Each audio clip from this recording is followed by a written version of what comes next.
ये क्लास 6 की ज्योग्राफी है। इसमें कोशिश करेंगे सारा चैप्टर इसमें ख़त्म हो जाए एक साथ।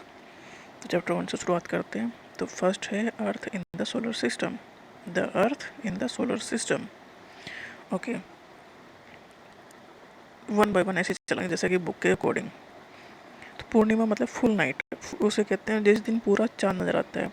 कभी कभी ऐसा होता है ना कि थोड़ा थोड़ा चांद नज़र आ रहा है, ज़्यादा नहीं आ रहा है, मतलब फुल्ली वाइट दिखाई दे रहा है वो। तो वो महीना में एक बार होता है। ये याद कर लेना है कि only once in about a month, एक महीना में एक बार ही पूरा चांद हमें दिखाई देता है। क्योंकि वो फिर वो कम होना शुरू हो जाता है, 15 दिन तक वो धीरे धीरे जाके एकदम ख़त्म हो जाता है, फिर धीरे धीरे बढ़ता है। तो उसे एक बढ़ने से दूसरे तक उतना ही होने में पूरा एक महीने का आसपास लग जाता है टाइम। मतलब पूरा चांद अगर हमें दिखाई दे रहा है तो मतलब उसे पूरा करने में एक महीना का टाइम लग जाता है, क्योंकि धीरे धीरे कम होता है वो। अगर फुल चांद है तो फुल मून है तो फिर धीरे धीरे बढ़ेगा, तो इस तरह से एक महीना लग जाता है। अमावस्या किसे कहते हैं? जब एकदम बिल्कुल अंधेरा हो, मतलब चांद नजर ही नहीं आ रहा है, तो उसे कहते हैं new moon light. Sun, moon and all those objects shining in the sky is called celestial bodies. Sun है, मून है, या कोई भी ऑब्जेक्ट है जो स्काई में चमक रहा है, उसे कहते हैं सेलेस्टिशियल बॉडीज। चमकने वाली कोई भी चीज़ आसमान में जो भी है वो उसे कहते हैं सेलेस्टिशियल बॉडीज। स्टार की अपनी लाइट है, और हीट और लाइट स्टार्स में खुद में अपनी है, प्लैनेट में अपनी हीट और लाइट नहीं है। तो स्टार्स वो हैं जो इसकी खुद की अपनी हीट और लाइट है। जैसे एक सन एक स्टार है, तो उसकी खुद की अपनी हीट और लाइट है, उसी की लाइट से सारा हम सब लाइट, हम सब जो सारे काम कर रहे हैं वो सन की लाइट से कर रहे हैं। कॉन्स्टलेशन एक पैटर्न है जिससे बनता है different group of stars. Different group of stars मिलकर बनाते हैं एक पैटर्न, उसे कहते हैं कॉन्स्टलेशन। जैसे कि सात गुरु स्टार्स का जो समूह होता है सप्तऋषि उसे कहते हैं। पोल स्टार किसे कहते हैं? जो नॉर्थ का स्टार है वो इंडिकेट करता है कि नॉर्थ डायरेक्शन को। प्लैनेट की अपनी do not have their own heat और लाइट। प्लैनेट में अपनी हीट और लाइट नहीं होती, स्टार्स में अपनी हीट और लाइट होती है। अर्थ एक प्लैनेट है, सन एक स्टार है। अर्थ के पास अपनी हीट और लाइट नहीं है, सन की हीट और लाइट से ही काम करता है। Earth is a planet which take its heat and light from the sun. Sun इसलिए लेता है सन से लाइट क्योंकि सन एक नियरेस्ट स्टार है। जो सन सबसे नियरेस्ट स्टार है किसका? अर्थ के। अर्थ के सबसे सबसे नज़दीक एक स्टार वो है सन। स्टार बहुत सारे, तारे बहुत सारे हैं, पर वो बहुत दूर हैं, इसलिए उनकी हीट और लाइट हम तक नहीं पहुंच पाती। रात में ही पहुंचती जब सन तो की लाइट हम पर नहीं पड़ रही डायरेक्ट। ओके, सोलर सिस्टम में क्या है? द सन है, 8 प्लैनेट हैं, सैटेलाइट है, और सब अदर बॉडीज भी, जैसे कि एस्टेरॉयड मिलकर बनाते हैं सोलर सिस्टम। तो सोलर सिस्टम में क्या है? Sun, 8 planet, Mercury, Venus, Earth, Mars, Jupiter, Saturn, Uranus, Neptune, ये सारे planet, and some other celestial body, मतलब चौंकने वाली बॉडी जैसे कि एस्टेरॉयड, मेट्रॉयड, सब मिलकर बनाते हैं सोलर सिस्टम। सन क्या है? In the centre of the solar system. Sun कहाँ है? सेंटर में सोलर सिस्टम के। किसका बना है? गैसों का बना है। प्रोवाइड क्या करता है? Pulling force that bind the solar system. Solar system एक आसमान में ऐसे ही घूम रहा है ना सारा, तो उसे खींचने का काम सन करता है, एक पुलिंग फोर्स का काम करता है सन। सन अर्थ से लगभग 150 मिलियन किलोमीटर दूर है। प्लैनेट है 8, Mercury, Venus, Earth, Mars, Jupiter, Saturn, Uranus, Neptune. इन्हीं का सीक्वेंस ऐसे याद कर लेना कि सन के सबसे नज़दीक है मरकरी, अर्थ है तीसरे नंबर पे, और मार्स 4th नंबर पे। इस तरह से इन्हें एक सीक्वेंस ऐसे याद करना है। Planet of the stars solar system move around the sun. जो प्लैनेट हैं वो मूव करते हैं सन के अराउंड एक फिक्स्ड पाथ में, उस पाथ को कहते हैं ऑर्बिट। तो मरकरी जो सबसे नज़दीक है, nearest to the sun. Mercury पहला ही है सन के बाद, वो सबसे नज़दीक है। वीनस को कहते हैं अर्थ का ट्विन, क्योंकि ये अर्थ के जैसा है साइज और शेप में। और मरकरी है, फिर वीनस है, फिर अर्थ। अर्थ तीसरे नंबर पे, वीनस अर्थ का, वीनस को कहा जाता है अर्थ का ट्विन। ये क्वेश्चन पूछा जाता है, रिपीटेड क्वेश्चन है, याद कर लेना है। तो अर्थ किसने की? कौन से नंबर पे? अर्थ है, थर्ड नियरेस्ट प्लैनेट है सन के। पहला मरकरी, दूसरा वीनस, तीसरा अर्थ है। साइज में पांचवा है लार्जेस्ट प्लैनेट। शेप है जियोइड। अर्थ अपीयर ब्लू, क्योंकि अर्थ अपीयर ब्लू क्यों? क्योंकि इसका जो 2/3 पार्ट है वो कवर्ड है वाटर से, तो इसलिए इसे कहते हैं blue planet. Jupiter, Saturn and Uranus के अराउंड रिंग है, ये क्वेश्चन पूछा जाता है, रिपीटेड है। जुपिटर, सैटर्न एंड यूरेनस के अराउंड रिंग्स पाई जाती हैं। हर कंपटीशन में पूछा जाता है ये। जुपिटर सैटर्न यूरेनस के अराउंड रिंग पाई जाती है। Moon is the only satellite, moon जो है अर्थ की सेटेलाइट है, इकलौती सेटेलाइट है। Diameter is only 1/4 that of the अर्थ, ये कितना दूर है, 3,84,400 kilometre away from the earth. Earth और मून के बीच की दूरी है 3,84,400 किलोमीटर। मून जो है मूव करता है around the earth in about 27 days. Moon move around the अर्थ लगभग 27 डेज। देखो अर्थ घूम रही है सन के अराउंड और मून घूम रहा है अर्थ के चारों ओर। It takes exactly the same time to complete one spin. वहाँ जहाँ अपनी जगह भी घूम रहा है और अर्थ के अराउंड भी घूम रहा है, ऐसे ही अर्थ अपनी जगह भी घूम रही है और सन के चारों ओर भी घूम रही है। अर्थ को अपनी एक चक्कर लगाने में लगता है 24 घंटा और सन का चक्कर लगाने में लगता है 1 साल। इसी तरह से मून भी अर्थ के चारों ओर घूम रहा है। अर्थ पृथ्वी घूम रही है सन के चारों ओर और मून घूम रहा है पृथ्वी के चारों ओर। ओके, तो एस्ट्रॉयड क्या है? स्टार, प्लैनेट और सैटेलाइट के अलावा कुछ और भी टाइनी बॉडीज पाई जाती हैं जो सन के अराउंड घूमती हैं, उन्हें कहते हैं asteroid. Asteroid are found between the orbit of Mars and Jupiter. ये क्वेश्चन रिपीटेड है, अच्छा क्वेश्चन है। एस्ट्रॉयड कहाँ पाए जाते हैं? Between the Mars orbit of Mars and Jupiter. Jupiter और मार्स के बीच में एस्ट्रॉयड की बेल्ट पाई जाती है। Asteroid are the part of planet which explored many years back. ये एस्ट्रॉयड कहीं और से नहीं आई, ये जो प्लैनेट है ना वो एक्सप्लोर्ड हो गई बहुत सालों पहले, मिलियन ईयर्स पहले, तो उनका ही कचरा है ये। तो एस्ट्रॉयड की बेल्ट कहाँ पाई जाती है? Between Mars and Jupiter. जो स्मॉल पीसेस ऑफ रॉक है which move around the sun is called meteoroid. Meteoroid इस रॉक के पार्ट है, मूव करते around the sun. Sometime this meteoroid come near the earth. कभी कभी अर्थ के नज़दीक आ जाते हैं, जब कहते हैं तारा टूट गया, वो गिरता है ना नीचे, ड्यू टू अर्थ के नज़दीक आते हैं due to the friction with the air they get heated up. Friction की वजह से वो जल जाते हैं, नीचे जाते हैं, लाइट की तरह वो दिखाई देते हैं। जो हमारा solar system is a part of Milky Way galaxy, आकाश गंगा का एक पार्ट है। और आकाश गंगा बहुत सारे ऐसे गैलेक्सी हैं। Galaxy is a huge system of billion of star and the crowd of dust and gases. They are million of galaxy that make the universe. Universe को बनाने में बहुत सारी गैलेक्सी हैं और हम उस एक गैलेक्सी का पार्ट हैं।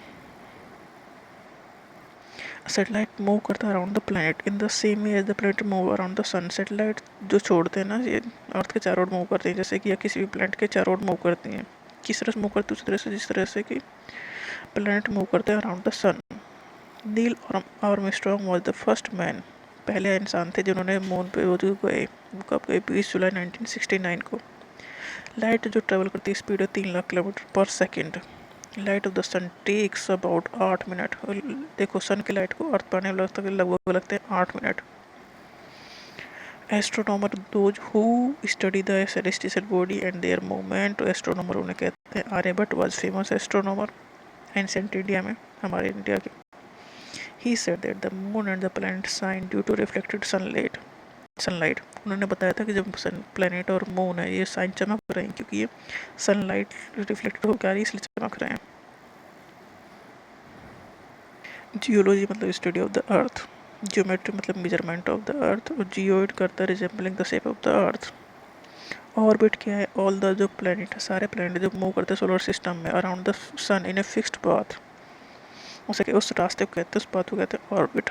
मरकरी का मरकरी सबसे नज़दीक है सन के, तो उसका जो it takes about 88 days to complete one round. इसका एक राउंड पूरा होने में 88 दिन लगते हैं और पृथ्वी को अर्थ को एक राउंड पूरा करने में 365 दिन लग जाते हैं।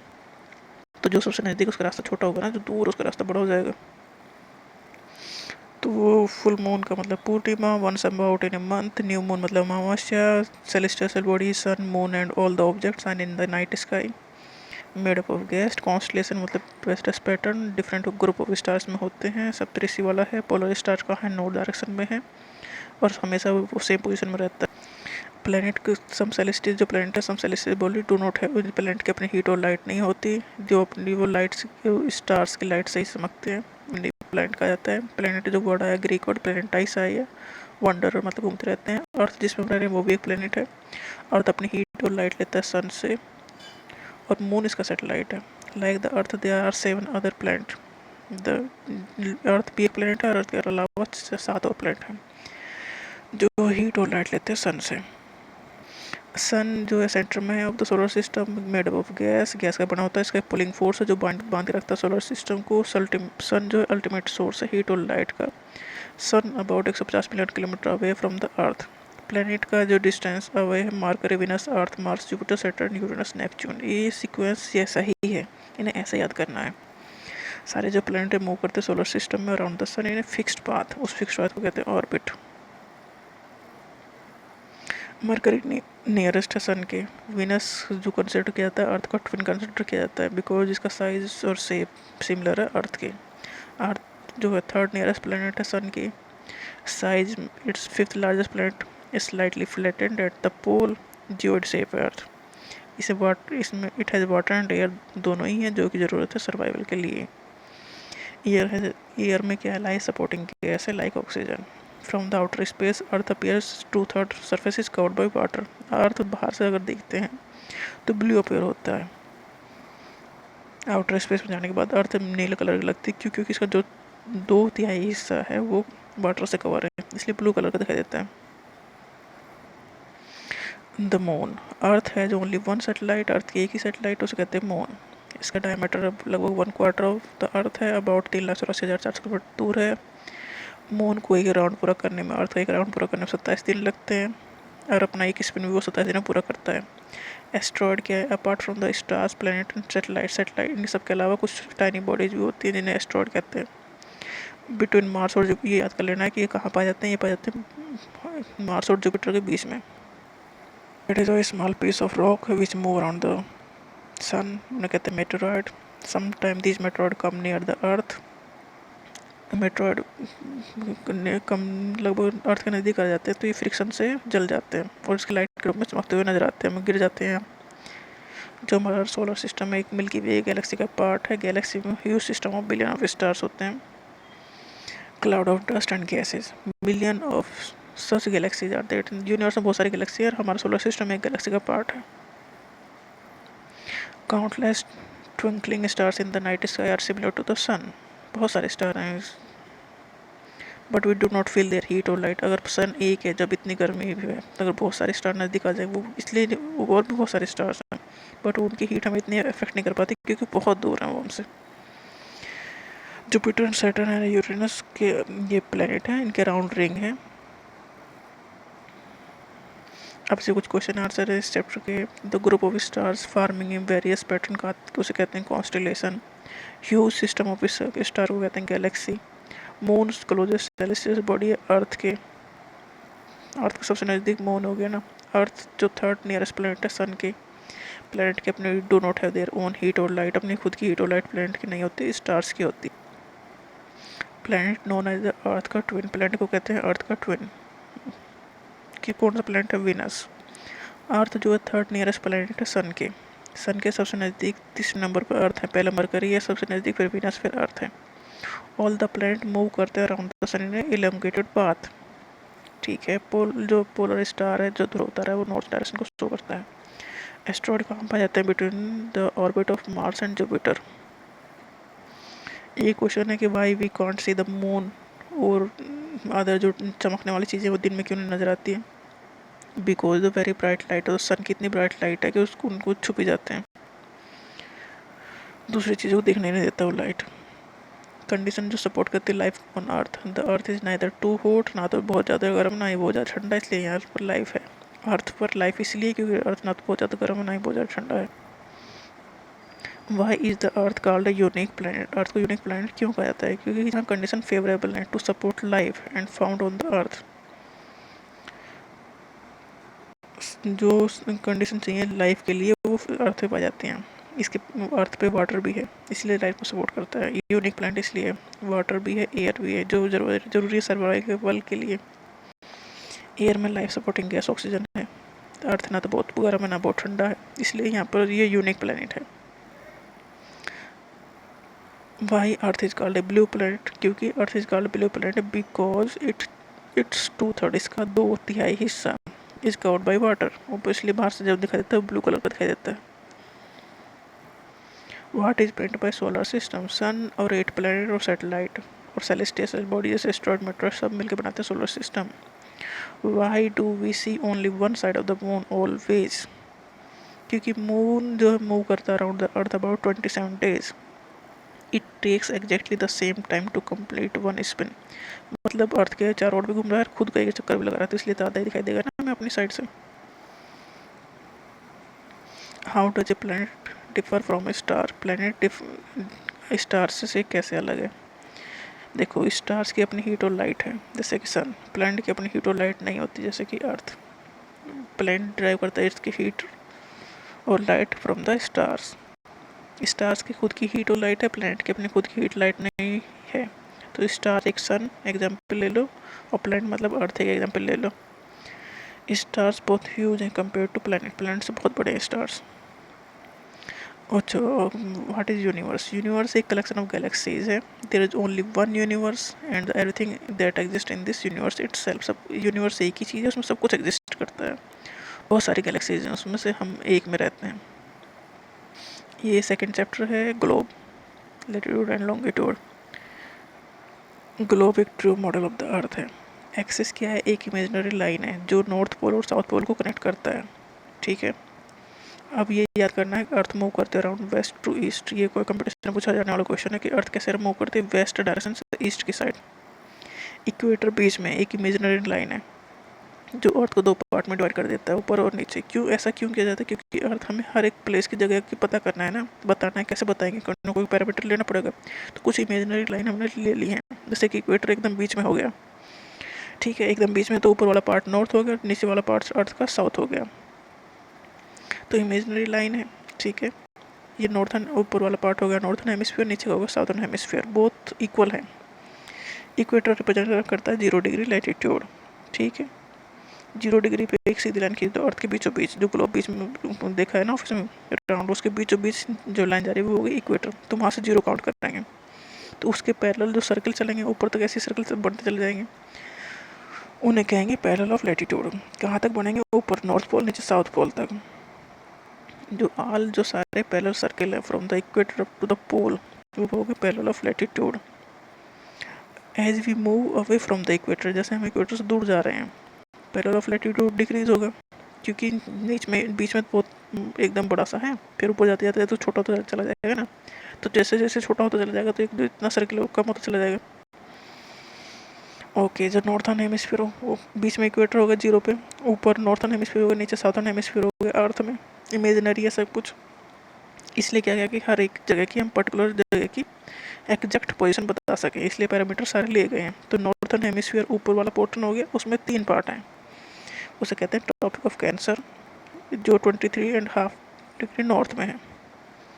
ठीक है, ये इंडिया से हो जाता है tropic of cancer. Equator India के नीचे है और ट्रॉपिक ऑफ कैंसर इंडिया के बीच से हो जाता है. 8 स्टेट से गुजरता है. Gujarat, Rajasthan, Madhya Pradesh, Chhattisgarh, Jharkhand, waste Bengal, Tripura and Mizoram. ये याद कर लेना है स्टेट्स जिनसे ट्रॉपिक ऑफ कैंसर इंडिया से होकर गुजरता है.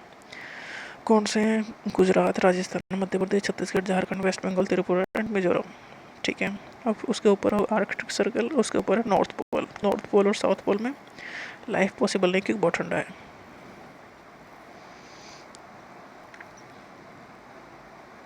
ओके, तो ट्रॉपिक ऑफ कैंसर ऊपर है, आर्कटिक सर्कल है, नॉर्थ पोल ऊपर वाले होंगे, नीचे वाले में वैसे होंगे. 2 हिस्से कर देना अर्थ के. इक्वेटर बीच में है, ऊपर वाले नॉर्थ और नीचे वाले साउथ. तो जैसे ट्रॉपिक ऑफ कैंसर ऊपर वाले में, तो ट्रॉपिक ऑफ कैप्रिकॉर्न नीचे वाले पार्ट में है. रीडिंग है जैसे उनके ऊपर ऐसे नीचे रहेगी. Tropic of Capricorn, Antarctic circle and south pole. Prime meridian क्या है? ये जो अब एक्सिस था, बीच में इक्वेटर था, इक्वेटर को डिवाइड कर रहा था नॉर्थ और साउथ को. अब प्राइम मेरिडियन जो डिवाइड करेगा अर्थ को ईस्ट और वेस्ट में तोड़ेगा. ये डिवाइड करता है अर्थ को into 2 equal half. 0 degree longitude from it, 180 degree east और 180 डिग्री वेस्ट. ईस्ट वेस्ट में तोड़ने वाला प्राइम मेरिडियन और नॉर्थ साउथ में तोड़ने वाला इक्वेटर. याद कर लेना है.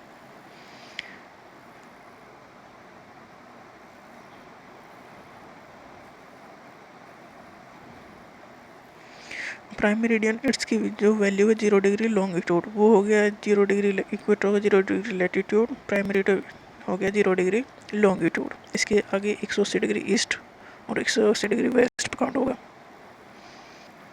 जो प्राइम मेरिडियन है एंड 180 डिग्री मेरिडियन डिवाइड अर्थ को इनटू इक्वल हाफ, जो प्राइम मेरिडियन डिवाइड करता है अर्थ को ईस्टर्न हेमिस्फीयर और वेस्टर्न हेमिस्फीयर में डिवाइड करेगा, वो जो इक्वल होंगे दोनों। Longitude and time, earth rotate करता है किस डायरेक्शन में, वेस्ट टू ईस्ट, ठीक है।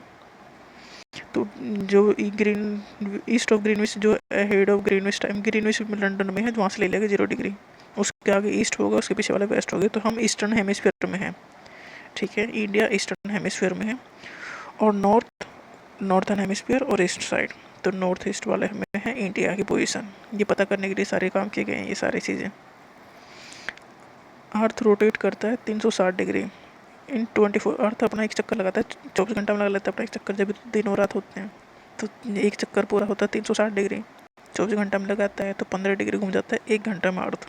इसलिए तो हमारे यहाँ सूरज उग रहा है फिर छिप रहा है, तो इस तरह से ये सारे काम इसलिए हो रहे हैं क्योंकि अर्थ मूव कर रही है 15 डिग्री 1 घंटे में, तो 1 डिग्री मूव करेगी 4 मिनट में। ये क्वेश्चन पूछ जाते हैं ना कि अगर यहाँ 12 बजे, तो मैंने इट इज़ 12 दोपहर के 12 बजे ग्रीनविच पे, तो 15 डिग्री ईस्ट में कितना होगा, तो एक डिग्री मतलब 4 मिनट, तो 15 इंटू 4 होगा 60 मिनट, 1 घंटा आगे होगा। अगर 12 बजे हैं दोपहर के ग्रीनविच लंदन में, तो 1 घंटा 15 डिग्री पे हो जाएगा 1 PM, 1 घंटा आगे चले जाएगा ना। और वेस्ट में अगर जाएंगे तो 1 घंटा पीछे चले जाएंगे, अगर उसके आगे जाएंगे तो 1 घंटा अब ज़्यादा होगा, पीछे जाएंगे तो 1 घंटा पीछे होगा। 0 डिग्री है ग्रीनविच मीन टाइम जो लंदन में है, 15 डिग्री मतलब 1 घंटा, 15 डिग्री आगे घूम गए तो 1 घंटा आगे, 15 डिग्री पीछे चले गए तो 1 घंटा पीछे टाइम हो जाएगा। Why do we have standard time, क्यों है? ओके, इंडिया में ना डिफरेंस है टाइम का 1 घंटा 45 मिनट का। किसके बीच में? द्वारका इन गुजरात एंड डिब्रूगढ़ इन आसाम। डिब्रूगढ़ इन आसाम में 1 घंटा 45 मिनट पहले ही सूरज उग जाता है, दिख जाता है, और द्वारका में 1 घंटा मतलब 1.25 घंटा के बाद दिखता है द्वारका में। इतना डिफरेंस हमारे इंडिया में ही है, क्योंकि अर्थ की पोजिशन मूवमेंट है ना, उस जहाँ इंडिया का जो पार्ट पड़ रहा है, अब इंडिया छोटा चीज़ तो है नहीं, बड़ी कंट्री है, तो डिब्रूगढ़ इन आसाम और द्वारका इन गुजरात के बीच में 1 घंटा 45 मिनट का डिफरेंस है। डिफरेंस का मतलब ये है कि वहाँ सूरज जल्दी निकल गया और यहाँ उतना लेट से निकला है। In India the longitude of, हमारा जो इंडिया का जो हमने स्टैंडर्ड टाइम लिया है वो 82 डिग्री 30 मिनट ईस्ट पे लिया है, और ये भी गुजरता है जो लोकल टाइम है इंडियन स्टैंडर्ड टाइम से कहते हैं, ये यूपी के मिर्ज़ापुर से गुजरता है, ठीक है, यूपी के मिर्ज़ापुर से 82 डिग्री 30 मिनट, ये याद कर लेना है कि IST है, इंडियन स्टैंडर्ड टाइम का है 82 डिग्री 30 मिनट्स। इंडिया की जो लोकेशन है east of Greenwich mean time 82 degree 30 minute east पर है, मतलब हम जो लंदन का जो टाइम हमने लिया है उससे 5 घंटा 30 मिनट आगे हैं। इससे पता लगा ना हमें कि हम 82 डिग्री 30 मिनट ईस्ट वाले पे हमारी पोजीशन है, लोकेशन है, तो मतलब हम उससे कितने आगे, मतलब हमारा टाइम वहाँ से 5 घंटा 30 मिनट से मतलब 5.5 घंटा आगे चलेगा।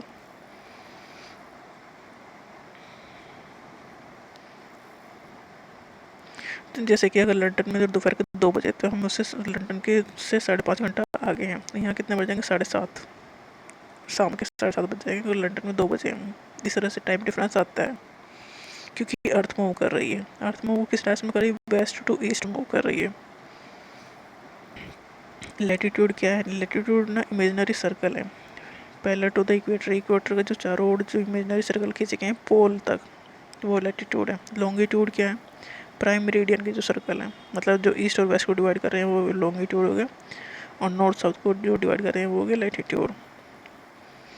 What are the parallel of latitude and meridian of longitude? जो parallel circle from the equator to the pole, equator होगा बीच में, ठीक है, नॉर्थन हेमिस्फीयर ऊपर, साउथर्न हेमिस्फीयर नीचे हो गया, तो सारे पैरेलल सर्कल उसके ऊपर सर्कल बनाते चले जाओ तो इक्वे पोल तक, तो उन्हें कहेंगे parallel of latitude. All the semi circle which join north pole to south pole are termed as meridian of longitude.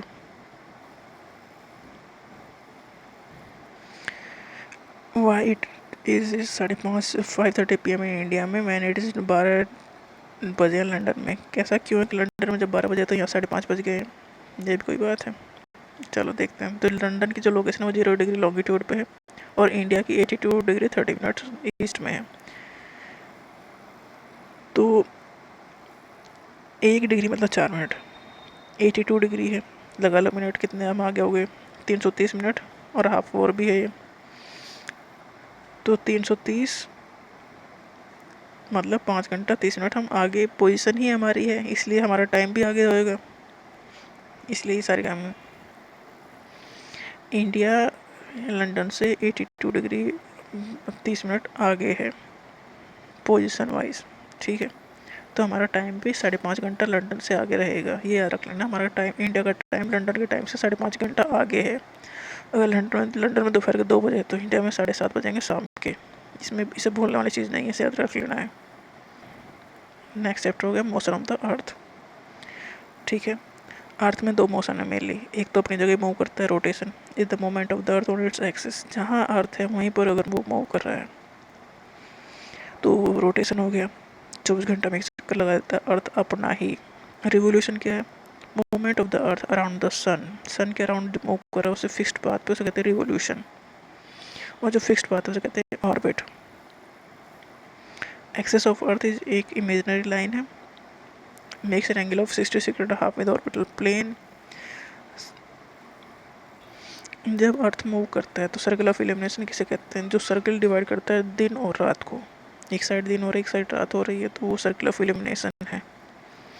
Earth take about 24 hours to complete one rotation around its axis, एक अपना चक्कर लगाने में उसे लगभग 24 घंटा लगते हैं, इसे कहते हैं earth day. What would happen if the earth did not rotate, अगर अर्थ रोटेट नहीं करेगा तो होगा क्या, तो जहाँ दिन हमारा दिन रहेगा, जहाँ रात हमारा रात रहेगी। रोटेट करने से तो सन के अराउंड हम घूम रहे हैं ना, तो सन के जो पार्ट सन के सामने है वहाँ दिन है, जो पीछे है हमारा रात है। अगर अर्थ घूमना बंद कर देगी तो जो आगे है वो आगे रहेंगे, जो पीछे है वो पीछे रहेंगे, जो आगे है वहाँ लाइट पड़ती रहेगी, जो सन के पीछे रहेगा वहाँ अंधेरा ही रहेगा, तो पॉसिबल हो नहीं पाएगी लाइफ। ओके, तो the portion of the earth facing the sun, जो पोर्शन जो अर्थ का जो सन को देख रहा है, फेस कर रहा है, वहाँ पर दिन है। अगर वहीं रोक दिया तो वहाँ एक्सपीरियंस करेगा हमेशा अगले दिन, हमेशा गर्मी रहेगी। और अदर हाफ जो पीछे है would remain in darkness and freezing cold, बहुत ठंडा रहेगा क्योंकि सन की लाइट से यहाँ गर्मी आ रही है ना। इस तरह से life would not have been possible in such extreme condition, कहीं एकदम गर्मी है कहीं एकदम ठंडी है, तो इस तरह से लाइफ पॉसिबल नहीं होगी। revolution of the earth around the sun in its orbit takes 364 and 365.5 days। Rotation हो गया अपनी एक्सिस पे, 24 घंटा में एक चक्कर लगा लेती है अर्थ, और रिवोल्यूशन करती है अराउंड द सन, इसे लगता है लगभग 1 साल में 4 घंटा ज़्यादा हो जाते हैं। जो 4 घंटा ज़्यादा होते हैं 1/4 डेज, 4 घंटा नहीं 1/4 मतलब 6 घंटा एक्स्ट्रा लगते हैं 1 साल में एक चक्कर लगाने में। 365 दिन में 6 घंटा और जोड़ दो तो 6 घंटा मिलाकर 4 साल में एक दिन हो जाता है। तो एक दिन जब होता है तो जब फरवरी में 29 डेज होते हैं, जब भी उसे कहते हैं लीप ईयर।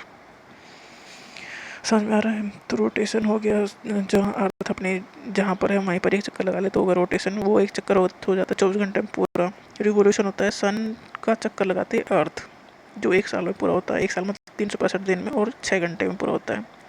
तो 6 घंटे 1 साल के ऐड करते जाओ तो 4 साल में एक दिन ऐड हो जाएगा। तो जो 4 साल में एक दिन ऐड हो रहा है वो फरवरी में 29 डेज में दिखाई दे रहा है, उसे कहते हैं लीप ईयर।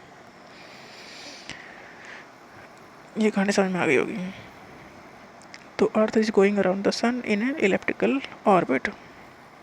ईयर डिवाइड होते हैं समर विंटर स्प्रिंग और ऑटम, जो सन के अराउंड अर्थ घूमती है उसकी वजह से होते हैं सारे।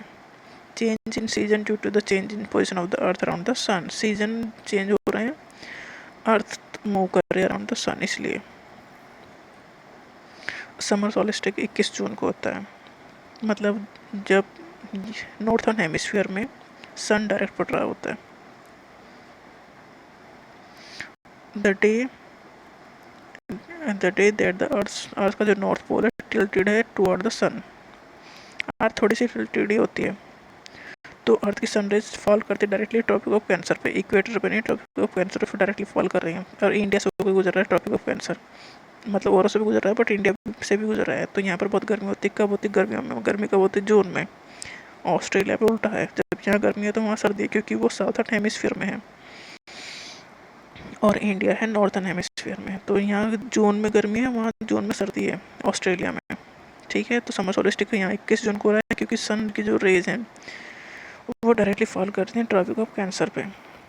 नॉर्थ पोल एक्सपीरियंस करता है कंटिन्यूस डे लाइट अबाउट 6 महीना के लिए। जब वहाँ टिल्टेड है तो नॉर्थ पोल पे भी लाइट रहेगी। Summer in the region of north of the, जब समर रहेगी नॉर्थन हेमिस्फीयर में। 21 जून हो गया लॉन्गेस्ट डे का मतलब ये है कि गर्मी वाले दिन है ना, तो बहुत लंबे दिन होते हैं, रात छोटी होती है। साउथर्न हेमिस्फीयर में उसी टाइम पर सर्दी चल रही है, तो वहाँ रात पड़ी होती है। रात पड़ी होने का मतलब सूरज लेट से दिखाई देता है ना सर्दियों में, तो यहाँ भी सूरज कम ही दिखाई देता है। और विंटर सोलिस्टिक मतलब 22 दिसंबर। अब हम ऊपर की साइड आ गया, सन चला गया साउथर्न हेमिस्फीयर में, ऊपर हो गई ठंड। मतलब जो साउथ पोल है वो टिल्टेड है टुवर्ड द सन। ठीक है, साउथ पोल टिल्टेड है टुवर्ड द सन, मतलब ऑस्ट्रेलिया में हो जाएगी गर्मी, और हमारे जो इंडिया में हो जाएगी सर्दी दिसंबर में, क्योंकि अब जो साउथ पोल है वो झुका हुआ है सन की साइड। जो सनराइज जो पड़ रही है वो पड़ रही है ट्रॉपिक ऑफ कैप्रिकॉर्न पे, और ट्रॉपिक ऑफ कैप्रिकॉर्न है इक्वेटर के नीचे, और ट्रॉपिक ऑफ कैंसर है इक्वेटर के ऊपर, और ट्रॉपिक ऑफ कैंसर गुजरा है इंडिया से। ठीक है, तो बहुत दूर हो गया अब सन। तो कहाँ पर लाइट पड़ रही है? सर्दियों में पड़ रही है ट्रॉपिक ऑफ कैप्रिकॉर्न पे, इसलिए इंडिया में होती है जब ठंडी। तो विंटर सोलिस्टिक हो गया 22 दिसंबर को। जब ये होगा तो साउथर्न हेमिस्फीयर में ही वो सारी चीज़ होंगी, जैसे कि वहाँ पर साउथर्न हेमिस्फीयर में पड़ रहा है सन, ट्रॉपिक ऑफ कैंसर पर पड़ रहा है डायरेक्टली, तो दिन वहीं बड़े होंगे क्योंकि लाइट वहीं ज़्यादा टाइम के लिए पड़ेगी, रातें शॉर्ट होंगी। चलो ये समर सोलिस्टिक हो गया। विंटर सोलिस्टिक, इनकी डेट याद कर लेनी कब कब है। इक्विनॉक्स होगा 21 मार्च और 23 सितंबर को। अब डायरेक्ट रेज जो सन फॉल हो रही हैं इक्विनॉक्स पे, जो सन रेज फॉल हो रही हैं वो इक्वेटर पे फॉल हो रही हैं, ना तो ट्रॉपिक ऑफ कैंसर पे ना ट्रॉपिक ऑफ कैप्रिकॉर्न पे। इसमें कोई भी पोल टिल्टेड नहीं है टुवर्ड द सन। डायरेक्ट जो सन रेज है वो डायरेक्टली फॉल कर रही हैं कहाँ? इक्वेटर पे, इक्वेटर बीच में, ऊपर Tropic of Cancer northern hemisphere, नीचे Tropic of Capricorn southern hemisphere में। जो होल अर्थ है एक्सपीरियंस करता है इक्वल डे और इक्वल नाइट, क्योंकि इक्वल मामला हो गया ना कि सन रेज डायरेक्टली पड़ रही है इक्वेटर लगभग बीच में। डे और नाइट जो होते हैं वो रोटेशन की वजह से होते हैं। रोटेशन होता है अर्थ का वहीं पर जहाँ पर वो है, और चेंज इन सीजन होता है जो रेगुलेशन की वजह होता है। रेगुलेशन होता है around the earth, around the sun, sun के अराउंड घूमती है अर्थ जब सीजन में चेंज आता है, जैसे गर्मी सर्दी बरसात ये सब चीज़ें हैं। और दिन रात जो अर्थ अपनी जगह घूम जाती है चक्कर, तो इसलिए दिन रात हो जाता है। लीप ईयर में 366 डेज हैं। देखो एक साल में 365 दिन और 6 घंटे एक्स्ट्रा लगे, तो लीप ईयर मतलब 4 साल में एक बार आएगी, जिसलिए 366 डेज उसमें हो जाएंगे। जो डेली मोशन है अर्थ को से कहते हैं रोटेशन। एक रोटेशन लगाने पर दिन और रात होते हैं। ठीक है, द अर्थ ट्रेवल करते हैं around the sun in an elliptical orbit. Sun rays fall vertically on tropic of cancer पे कब होती गिरती हैं? जब वहाँ समर सोलिस्टिक होता है। कब होता है? 21 जून को होता है। नॉर्थर्न हेमिस्फीयर में हो गया ये। डेज आर शॉर्टर, दिन छोटे कब होते हैं? सर्दियों में, winter season. Movement of the earth around the sun, sun के अराउंड जो मूवमेंट होता है उसे कहते हैं रिवोल्यूशन। और अर्थ जब अपनी ही जगह घूम जाती है उसे कहते हैं रोटेशन। ये डिफरेंस समझ लेना है। रिवोल्यूशन अराउंड द सन अगर अर्थ घूम रही है तो हो रहा है, रोटेशन जब अर्थ अपना ही खुद का चक्कर ला ले रही है एक।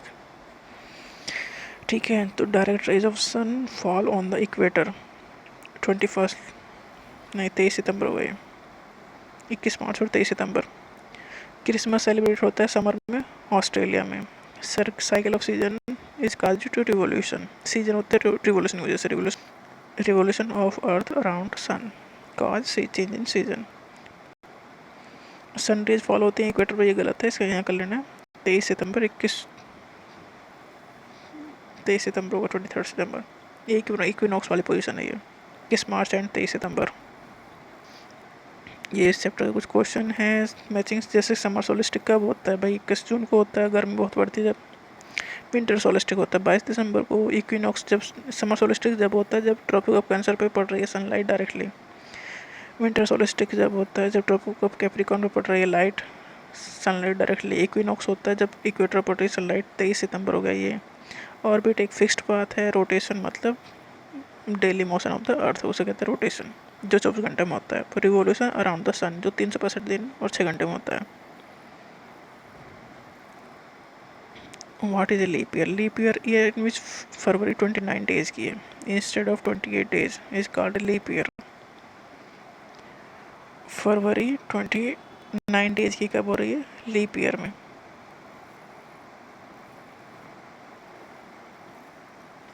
ये चैप्टर 4 है ज्योग्राफी क्लासेस, ज्योग्राफी का chapter 4 maps.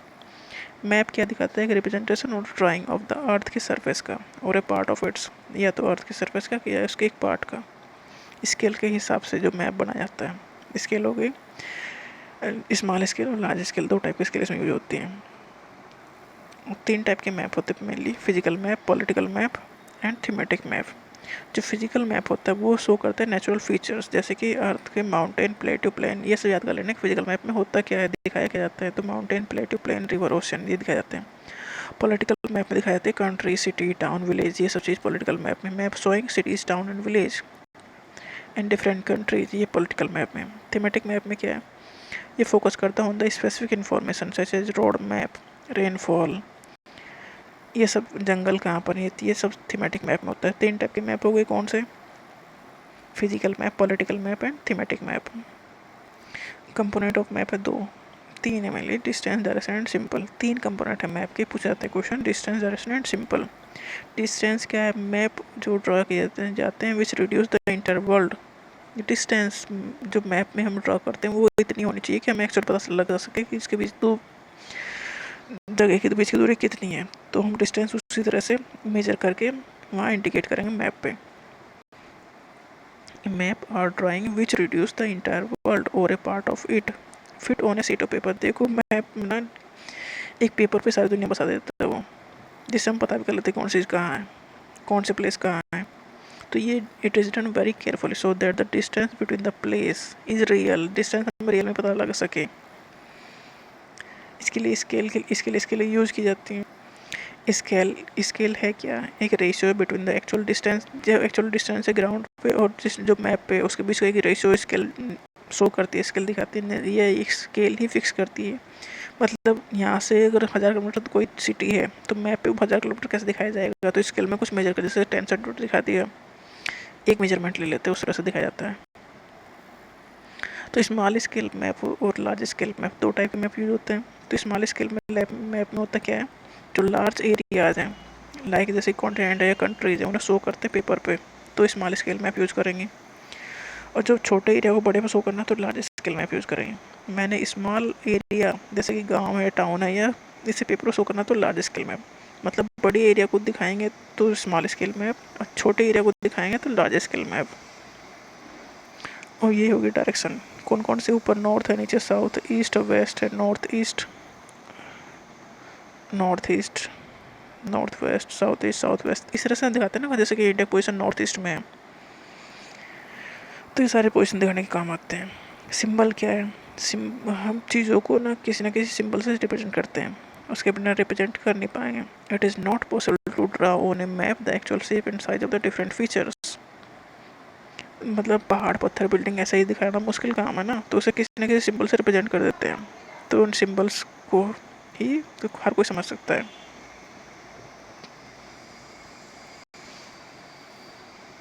Symbol, it is not possible to draw on a map the actual shape and size of the different features, so they are shown by using certain letter or shade or color or picture or line। ये मतलब ये symbol होते हैं, जैसे railway line को किससे दिखाएंगे, पहाड़ को किस रंग से दिखाएंगे, इस तरह से बहुत सारे सिंबल यूज किए जाते हैं। स्केच क्या है? स्केच ना एक रफ डायग्राम है, किस लिए required of an area to tell where a particular place is located with respect to the other place without using scale. Scale के बिना जो बनाया जा रहा है वो स्केच है, बस इतनी सी बात समझ लो। एक रफ आइडिया देने के लिए जो बनाया जा रहा है वो स्केच है। प्लान एक drawing of a small area on large scale, ये प्लान है। स्मॉल एरिया को लार्ज स्केल शो कर रहे हैं, प्लान है। ओके, इसे कुछ क्वेश्चन आंसर्स हैं। जो मैप शो करता है डिस्ट्रीब्यूशन ऑफ फॉरेस्ट उसको कहते हैं थीमेटिक मैप। याद कर लेना क्यों, कौन सा मैप क्या शो कर रहा है। तो थीमेटिक मैप शो कर रहा है distribution of forest, blue colour of show कर रहा है वाटर बॉडीज को।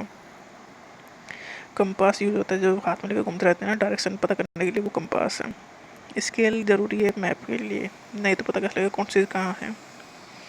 फिजिकल मैप्स करता है show natural feature of the earth. Brown colour is used for showing mountain. ये वन लाइनर क्वेश्चन है, इस चैप्टर के इंपॉर्टेंट क्वेश्चन है। Difference between map and a plan. Map क्या है? We can study a part of whole और the earth with the help of map.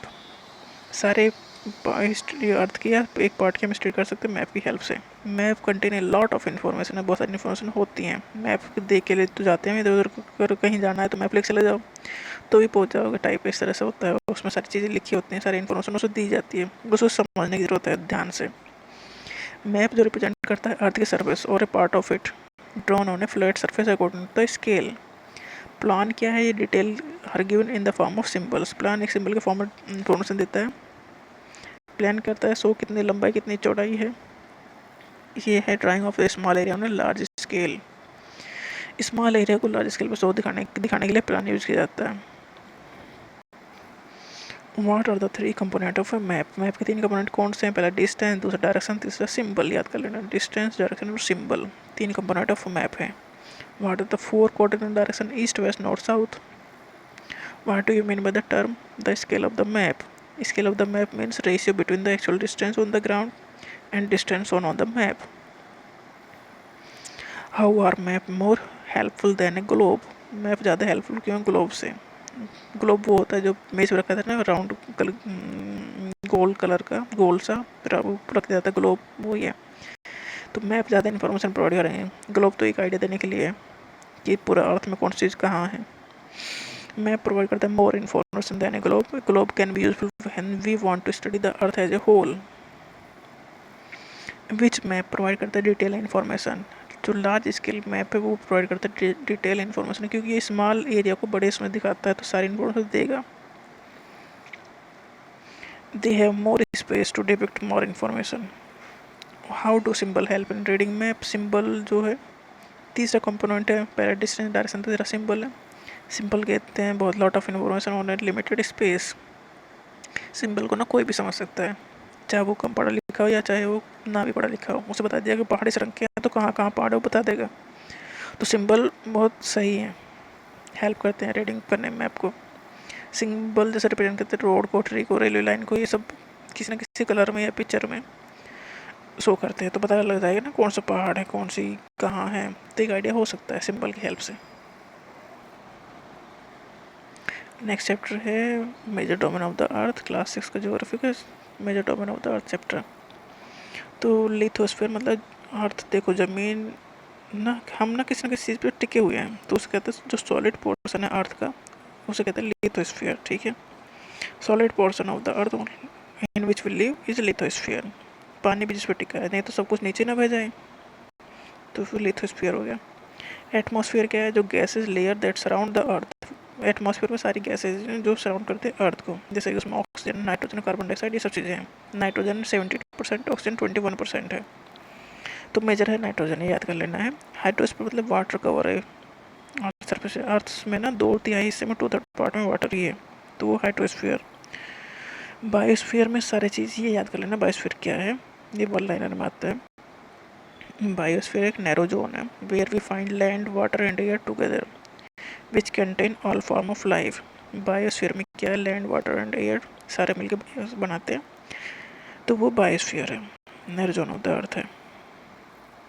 Lithosphere क्या हो गया, तो सॉलिड पोर्शन ऑफ द अर्थ हो गया। लिथोस्फीयर मतलब जिसके ऊपर सब चीज़ दुनिया टिकी है, वो लिथोस्फीयर हो गया। ये किसका बना होता है, comprise of the rock of the earth's crust and thin layer of the soil. नीचे तो रॉक हो गई, उसके ऊपर हो गई सॉइल की लेयर। ठीक है, तो जो large land mass are known as continent and huge water bodies are called ocean bodies. Continent और ओशन हो गए। लिथोस्फीयर सब कुछ टिका है। लिथोस्फीयर पहले नीचे रॉक की लेयर है, उसके ऊपर है लेयर मिट्टी की। कॉन्टिनेंट हो गया, ओशन बॉडीज हो गए, ओशन के नीचे भी है लिथोस्फीयर, नहीं तो पानी बह नहीं जाएगा। एलिवेशन ऑफ द लैंड जो मेजर किया जाता है लेवल ऑफ द सी से मेजर किया जाता है। लेवल ऑफ सी लिया जाता है 0, उसके ऊपर मेजर किया जाता है कितने ऊपर है कितना नीचे है। तो जो हाईएस्ट माउंटेन की पीक है माउंट एवरेस्ट है, जो सी लेवल से 8,848 मीटर ऊपर है। और सबसे ये याद कर लेना, सबसे ऊपर का पॉइंट हो गया ये है माउंट एवरेस्ट। और सबसे गहराई में जो ग्रेटेस्ट डेप्थ है वो 11,022 है मीटर। ये मैरीना ट्रेंच है, पैसिफिक ओशियन में डीपेस्ट पॉइंट है अर्थ का। तो मैरीना ट्रेंच का किस में, पैसिफिक ओशियन, ये याद कर लेना है। मैरीना ट्रेंच पैसिफिक ओशियन में डीपेस्ट पॉइंट है, Mariana Trench in Pacific Ocean. 7 major continent हैं, Asia, Europe, Africa, North America, South America, Australia, Antarctica. इसमें तो कोई कन्फ्यूजन है नहीं। अब एशिया जो है वो जो लार्जेस्ट कॉन्टिनेंट है, इसमें कोई दिक्कत नहीं है। लार्जेस्ट कॉन्टिनेंट एशिया है, कवर करता है about 1/3 of the total land. 1/3 total land Asia में है। किस में लाइज करता है? Eastern hemisphere. देखो नॉर्थ साउथ भी पढ़े थे, नॉर्थ ऊपर, नीचे साउथ, ईस्ट और वेस्ट, तो ईस्टर्न हेमिस्फीयर में पड़ता है एशिया। इससे ट्रॉपिक ऑफ कैंसर गुजरता है, क्योंकि हमने बताया था कि इंडिया से ट्रॉपिक ऑफ कैंसर गुजरता है, तो एशिया से ट्रॉपिक ऑफ कैंसर गुजरता है। इंडिया के किस किस स्टेट से गुजरता है? Gujarat, Rajasthan, Madhya Pradesh, Chhattisgarh, Jharkhand, waste Bengal, Tripura and Mizoram. इसके अलावा सारे वो कंट्री याद कर लेने किससे ट्रॉपिक ऑफ कैंसर गुजर रहा है। ठीक है। एशिया और यूरोप सेपरेट होते हैं यूराल माउंटेन से। यूराल माउंटेन एशिया और यूरोप को अलग करता है। बीच में मतलब ये कंबाइंड जो लैंड मास है यूरोप और एशिया का बनाता है यूरेशिया। यूरोप जो है much smaller than the Asia. Europe बहुत छोटा है। इससे गुजरता है आर्कटिक सर्कल, मतलब ऊपर से लगा है ये, इसलिए वहाँ गर्मी कम होती है, सर्दी ज़्यादा होती है, इसलिए वहाँ सब एकदम जैकेट वैकेट पहन के रहते हैं। उसकी कॉपी करने में इंडिया में भी सब कोट वोट पहन के रहते हैं। तो चलो, यूरोप से गुजरता है आर्कटिक सर्कल, जहाँ पर ठंड ज़्यादा होती है। अफ्रीका आ गया। अफ्रीका से 3 नदी गुजरती है, इक्वेटर भी और ट्रॉपिक ऑफ कैंसर भी और ट्रॉपिक ऑफ कैप्रिकॉर्न भी। ये क्वेश्चन पूछाता है, रिपीटेड होता है हर एग्जाम में लगभग। तो एक अफ्रीका ऐसा ही इकलौता कॉन्टिनेंट है जैसे tropic of cancer, tropic of Capricorn and equator तीनों जिससे गुजर रहा है, क्योंकि इतना बड़ा है ये सेकेंड लार्जेस्ट कॉन्टिनेंट है एशिया का, आफ्टर एशिया। एशिया के बाद सेकेंड लार्जेस्ट कॉन्टिनेंट है, बट पोजीशन इसकी ऐसी है कि इससे tropic of cancer, equator and tropic of Capricorn तीनों गुजर रहे हैं। सहारा का जो डेजर्ट है, रेगिस्तान है, वर्ल्ड का जो लार्जेस्ट हॉट डेजर्ट है वो अफ्रीका में पाया जाता है। नाइल रिवर जो लॉन्गेस्ट रिवर है वो भी अफ्रीका में यही होती है। अफ्रीका से कुछ क्वेश्चन कॉमन से हैं, याद कर लेना। जैसे इससे गुजर रहा है equator, tropic of cancer and tropic of Capricorn, तीनों इससे गुजर रहे हैं। ट्रॉपिक ऑफ कैंसर गुजर रहा है इंडिया से, ये याद रखना है। जो नॉर्थ अमेरिका है वो 3rd लार्जेस्ट कॉन्टिनेंट है वर्ल्ड का। ठीक है, पहले एशिया, दूसरा अफ्रीका, तीसरा नॉर्थ अमेरिका हो गया। नॉर्थ अमेरिका लिंक होता है साउथ अमेरिका से, जिसे कहते हैं इस्थमस ऑफ पनामा, याद कर लेना है। इस्थमस ऑफ पनामा जोड़ के होता है नॉर्थ अमेरिका को साउथ अमेरिका से। ठीक है, इस्थमस ऑफ पनामा कनेक्ट करता है किसे? नॉर्थ अमेरिका और साउथ अमेरिका को। ये क्या है? नैरो स्ट्रिप ऑफ लैंड है, छोटा सा ज़मीन का टुकड़ा है, जैसे कि हमारे नॉर्थ ईस्ट से हमें जोड़ा जाता है उस तरह से ये भी है। चलो साउथ अमेरिका पे, साउथ अमेरिका में क्या? एंडीज है, वर्ल्ड की जो लॉन्गेस्ट माउंटेन रेंज है। रेंज मतलब एक साथ सारे रेंज हो, तो ये है साउथ अमेरिका में। साउथ अमेरिका में है the world largest river called Amazon, Amazon river और एंडीज माउंटेन साउथ अमेरिका में। अमेजोन रिवर और एंडीज माउंटेन साउथ अमेरिका में। ऑस्ट्रेलिया जो स्मॉलेस्ट कॉन्टिनेंट है साउथर्न हेमिस्फीयर में है। इसका फ़र्क ये पड़ता है कि यहाँ हम नॉर्थ हेमिस्फीयर में, वो साउथर्न हेमिस्फीयर में, तो हमारे यहाँ गर्मी होती है तो वहाँ सर्दी होती है। सोच लेवल उल्टा ही होता है। Antarctica completely in the southern hemisphere, Antarctica completely southern hemisphere में है। साउथ पोल इसके पे है, यहाँ पर कोई नहीं रह नहीं सकता क्योंकि बहुत ठंडा है। सबके रिसर्च स्टेशन है, इंडिया का भी रिसर्च स्टेशन है, और नाम याद कर लेना है जिसका। इंडिया के जो रिसर्च स्टेशन है एंटार्क्टिका पे, उनका नाम है मैत्री, दक्षिण गंगोत्री। अब लिथोस्फीयर हो गया। अब दूसरा पार्ट है हाइड्रोस्फीयर। हाइड्रोस्फीयर मतलब water, consist of water in its all it's form. पानी किसी फॉर्म में है, जैसे रनिंग वाटर है, ओशन में है, नदी में है, लेक में है, ग्लेशियर में है, अंडरग्राउंड कहीं भी है, वो सब हाइड्रोस्फीयर में काउंट होता है। Earth is called blue planet. Earth को ब्लू प्लैनेट क्यों कहा जाता है? क्योंकि जो मोर देन 71% ऑफ का अर्थ का पार्ट है वो वाटर से कवर है, और 29% पे ही लैंड है। 71% ऑफ वाटर, इसलिए इसे कहा जाता है blue planet. More than 97% of earth का जो वाटर है वो ओशन में है। देखो, अर्थ के पास पानी 70% है, पर तब भी पानी की कमी है। क्यों? क्योंकि जो ओशन में है 97% वाटर, और वो साल्टी है और वो यूज में नहीं आता, इसलिए पानी की कमी है। जो रिमेनिंग वाटर है उसमें भी कुछ आइस शीट में है, कुछ ग्लेशियर में है, कुछ अंडरग्राउंड है, तो बहुत कम अवेलेबल होता है जो जनरली यूज के लिए अवेलेबल होता है, इसलिए पानी की कमी होती है। क्योंकि 2/3 पे पानी है तभी पानी की कमी है, वो इसलिए क्योंकि जो 97% वाटर तो ओशन में है, और ओशन वाला वाटर सॉल्टी है, इसलिए वो यूज़ नहीं होता, और बहुत कम पानी ही अवेलेबल हुआ। फिर बस 97% के बाद कितना बचा, और जो बचा वो भी सब जगह बांट दो, जैसे ग्लेशियर, आइस शीट, अंडरग्राउंड, उसके बाद जो बचा वो यूज में आ रहा है ना। चलो ना, तो नेक्स्ट हो गया ओशन। ओशन होंगे Pacific ocean, Atlantic ocean, Indian ocean, southern ocean and Arctic ocean. Ocean का जो पानी ऑलवेज मूव करता रहता है। 3 मोमेंट इसके मेन होते हैं, wave, tide and ocean current. ठीक है। पैसिफिक ओशियन जो है लार्जेस्ट ओशियन है, 1/3 ऑफ द अर्थ में यही कवर है। मैरिना ट्रेंच सबसे डीपेस्ट पॉइंट है अर्थ का, याद कर लेना कहाँ किस ओशियन में, पैसिफिक ओशियन में है। ये लगभग सर्कुलर इन शेप है। Asia, Australia, north and south America को सराउंड करता है। पोजीशन इसकी ये। नेक्स्ट हो गया अटलांटिक ओशन, ये सेकंड लार्जेस्ट, पहला पैसिफिक ओशन है जो deepest point Pacific ocean, Marina trench Pacific ocean में है। सेकंड लार्जेस्ट हो गया अटलांटिक ओशन, ये एस शेप का है। ये बिजीएस्ट ओशन है क्योंकि यहाँ पर कॉमर्शियल एक्टिविटी बहुत होती है, क्योंकि इसकी जो कोस्ट लाइन है वो ऐसी है जहाँ पर पोर्ट के लिए आसानी होती है बनाने में, इसलिए जो कॉमर्शियल पॉइंट ऑफ व्यू से बिजी है वो है अटलांटिक ओशन। क्योंकि इसका जो इरेगुलर आइडेंटिड कोस्ट लाइन है प्रोवाइड करता है ideal location for natural harbour and the port बनाने के लिए। नेक्स्ट है इंडियन ओशन, ये इकलौता ओशियन है जो किसी कंट्री के नाम पे रखा गया इसका नाम। ये लगभग ट्रायंगुलर है, इंडियन ओशन का नाम इंडिया के ऊपर रखा गया है। इसका शेप लगभग ट्रायंगुलर है। In the north bound by Asia, north में एशिया है, वेस्ट में अफ्रीका है, ईस्ट में ऑस्ट्रेलिया है। साउथर्न ओशियन जो सर्कल करता है कॉन्टिनेंट, तो अंटार्कटिका, अंटार्कटिका अराउंड जो साउथर्न ओशियन हो गया। आर्कटिक ओशियन जो है नॉर्थ पोल को अराउंड है। आर्कटिक ओशियन जो connected with the Pacific ocean by Bering strait, याद कर लेना है कि बेरिंग स्ट्रेट कनेक्ट करता है आर्कटिक ओशियन और पैसिफिक ओशियन को। लिथोस्फीयर हो गया, हाइड्रोस्फीयर हो गया। अब बारी है एटमॉस्फेयर की। एटमॉस्फेयर मतलब एयर, इसमें सारी गैसें हैं। अर्थ जो सराउंडेड है वो लार्ज लेयर ऑफ गैसेस से सराउंडेड है। मतलब एटमॉस्फेयर, हमारे एटमॉस्फेयर में क्या है, गैसेज हैं। ये प्रोवाइड करते हैं हमें एयर जो हम ब्रीथ कर रहे हैं और protect us from the harmful effect of sunrise. देखो इस सारी गैसेज हो रही हैं, जैसे कि ऑक्सीजन हम ले रहे हैं, ब्रीथ कर रहे हैं। तो एटमॉस्फेयर जो एक्सटेंड करता है अप तो 1600 किलोमीटर। ठीक है, 1600 किलोमीटर तक है इसकी atmosphere. Atmosphere divide into 5 layer on composition. पहले सबसे ऊपर नीचे होगा ट्रोपोस्फेयर, ठीक है, उसके ऊपर स्ट्रेटोस्फेयर, फिर मेसोस्फेयर, फिर थर्मोस्फेयर, फिर एक्सोस्फेयर। नीचे जहाँ हम रह रहे हैं वो ट्रोपोस्फेयर होगा, उसके ऊपर स्ट्रेटोस्फेयर होगा, उसके ऊपर मेसोस्फेयर होगा, उसके ऊपर थर्मोस्फेयर, उसके ऊपर एक्सोस्फेयर। ये सारे के सारे मिला के हो जाएंगे 1600 किलोमीटर तक। तो सबसे नीचे है ट्रोपोस्फेयर। तो एटमॉस्फेयर जो कंपोज होता है गैसेस का बना होता है, उसमें 78% नाइट्रोजन है, 21% ऑक्सीजन। मेजर तो यही हो गया ना, CO2 और ये सब भी हैं। देखो CO2 कितनी कम है तब भी कितना इफेक्ट है उसका। अगर थोड़ा सा ज़्यादा होना शुरू हो जाए तो वार्मिंग, ग्लोबल वार्मिंग शुरू हो जाती है, क्योंकि ये जो हीट वेव है ना एब्जॉर्ब कर लेती है, तो गर्मी बढ़ा देती है CO2। चलो ठीक है, तो ऑक्सीजन जो है वो हमारे लिए ज़रूरी है।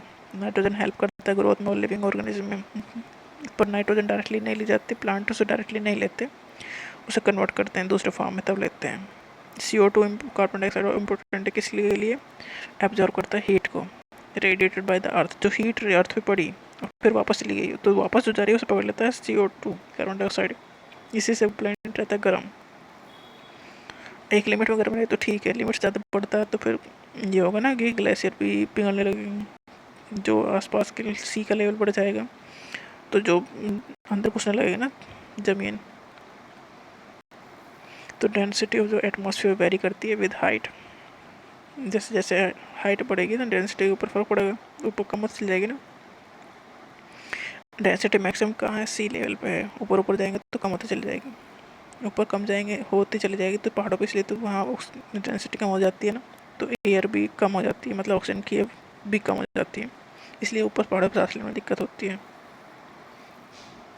जो क्लाइंबर्स हैं एक्सपीरियंस करते हैं प्रॉब्लम इन ब्रीथिंग। क्योंकि जो डेंसिटी ऑफ एयर ऊपर जाते जाते कम हो गई है। अब डेंसिटी ऑफ एयर कम होगी मतलब एयर कम हो गई है। अब एयर ही कम हो गई तो ऑक्सीजन भी खुद ब खुद कम हो जाएगी। तो वो जो माउंटेनियर हैं जो माउंटेन पर चढ़ते हैं, ट्रैकिंग करते हैं, वो अपने साथ ऑक्सीजन का सिलेंडर ले जाते हैं। फिर they have to carry with them oxygen cylinder.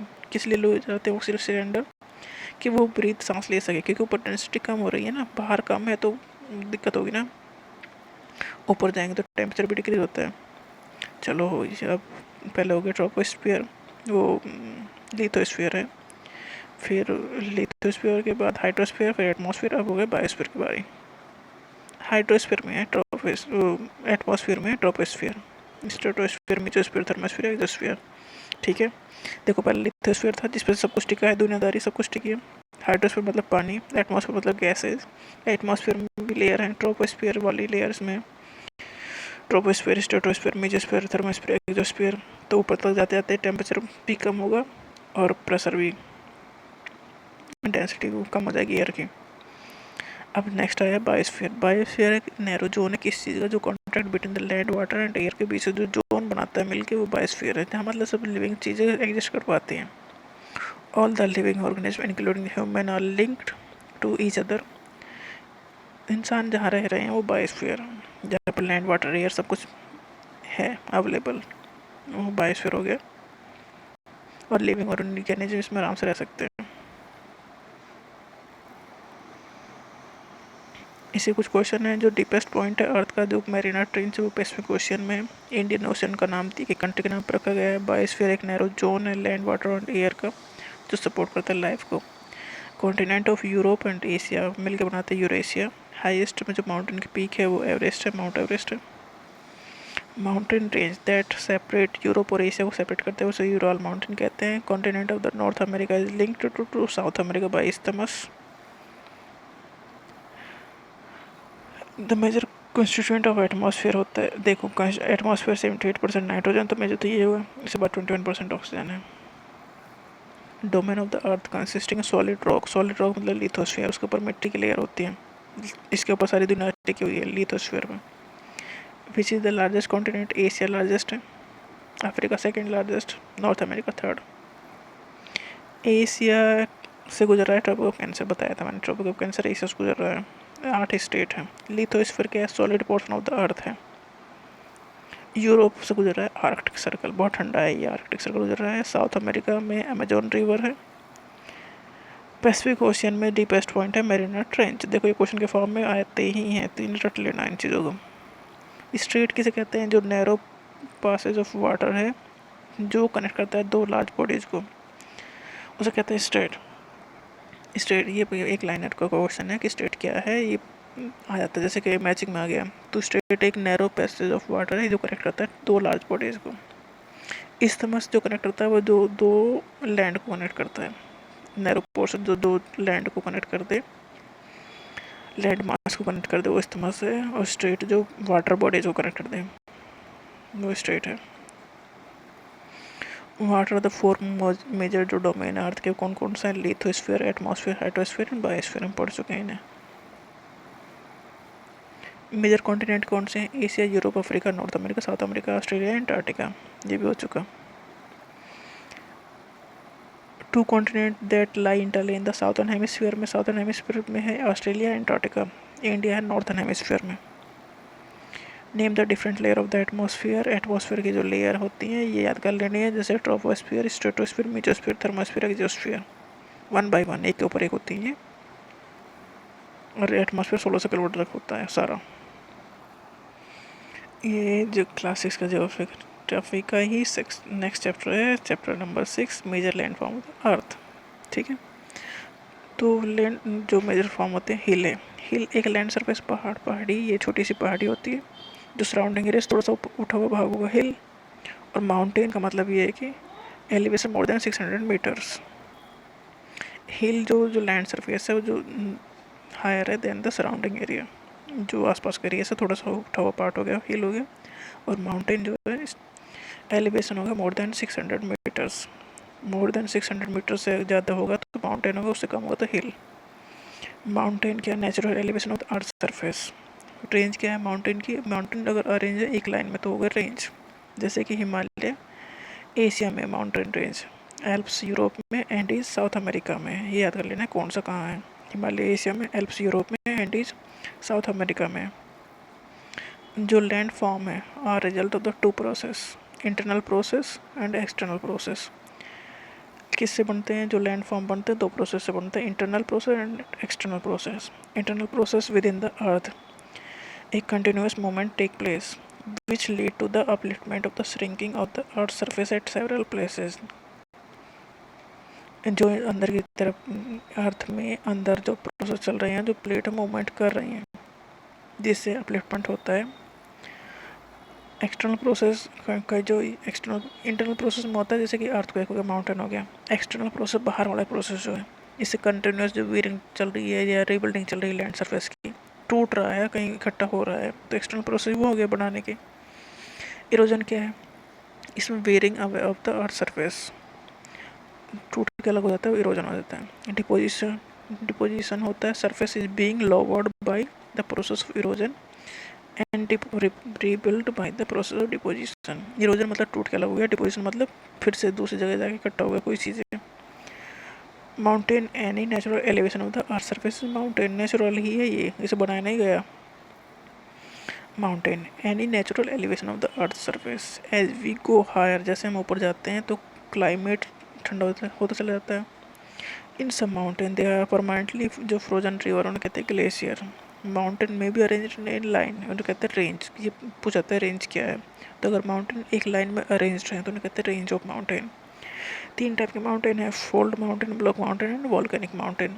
Fold, block and volcanic mountain.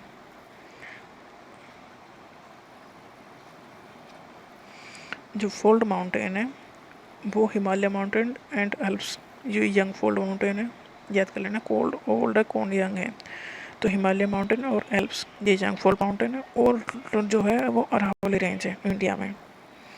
Appalachian जो है नॉर्थ अमेरिका में, और Ural mountain in Russia. Very old fold mountain है, कौन नया है कौन पुराना, इसमें याद करना है। जो ब्लॉक माउंटेन है वो क्रिएटेड व्हेन, ब्लॉक माउंटेन कैसे क्रिएट होता है, जब एक एरिया धस जाए अब तो दूसरा अपने आप खड़ा हो जाएगा। अगर एक एरिया नीचे से धस रहा है तो दूसरा एरिया खड़ा हो रहा है, तो इस तरह से ब्लॉक माउंटेन बन रहे हैं। Block mountain are created when large area are broken and displaced vertically, तो बन रहे हैं ये।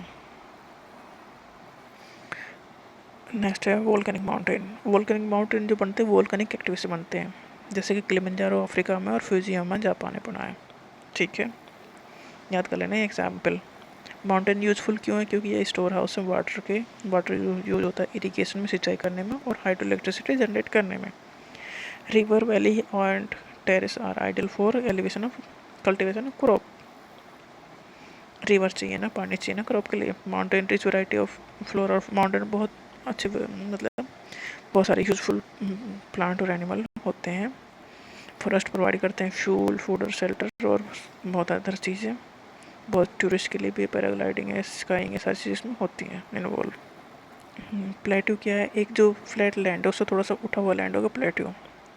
Elevated flat land, flat topped flat table land हो गया, मतलब फ्लैट मतलब थोड़ा सा उठा हुआ पार्ट हो गया जो कि फ्लैट है।